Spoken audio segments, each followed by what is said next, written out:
From their iconic leather-clad image to their crunchy guitar riffs, they defined heavy metal as we know it. They have sold over 50 million albums and are frequently ranked as one of the greatest metal bands of all time. This is the story behind the band known as Metal Gods. This is the brief history of Judas Priest.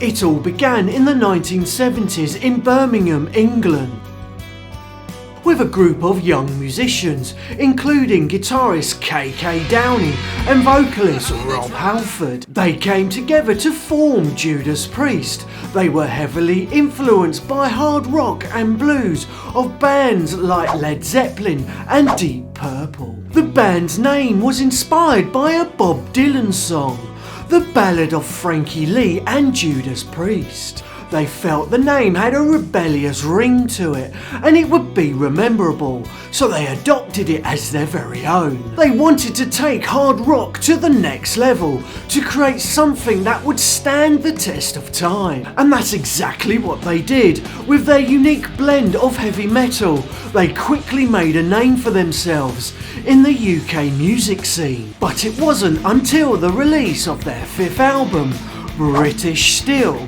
in 1980 that they truly broke through to mainstream success. It wasn't just their music that set them apart.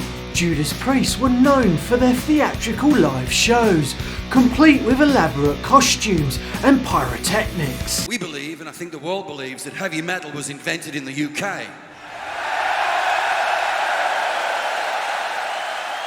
They also experimented with dual lead guitars, adding an even heavier sound to their music, creating an experience that was a roller coaster of emotions.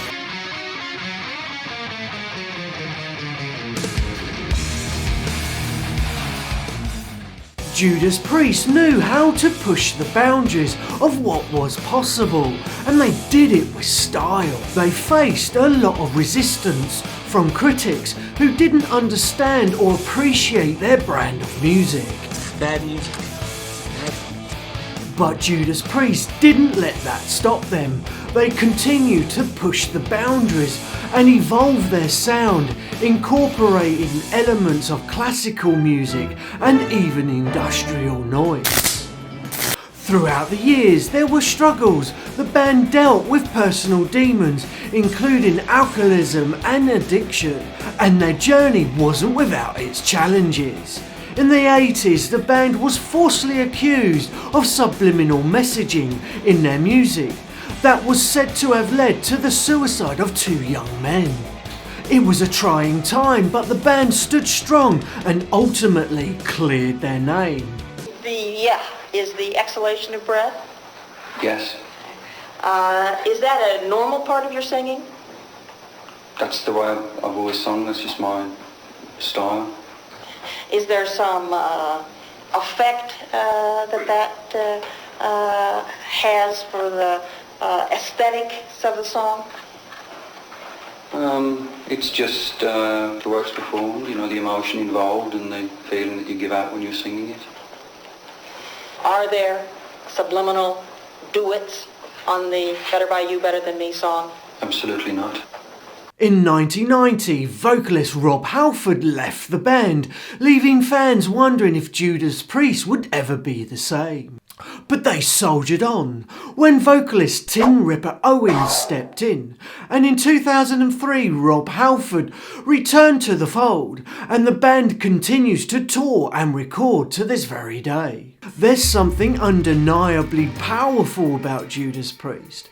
They have had their share of ups and downs, but through it all they have remained one of the most influential and enduring bands in heavy metal history. They have more than earned their title as Metal Gods.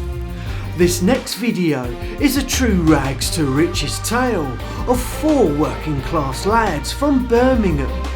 With their unique sound, they changed the face of rock music forever.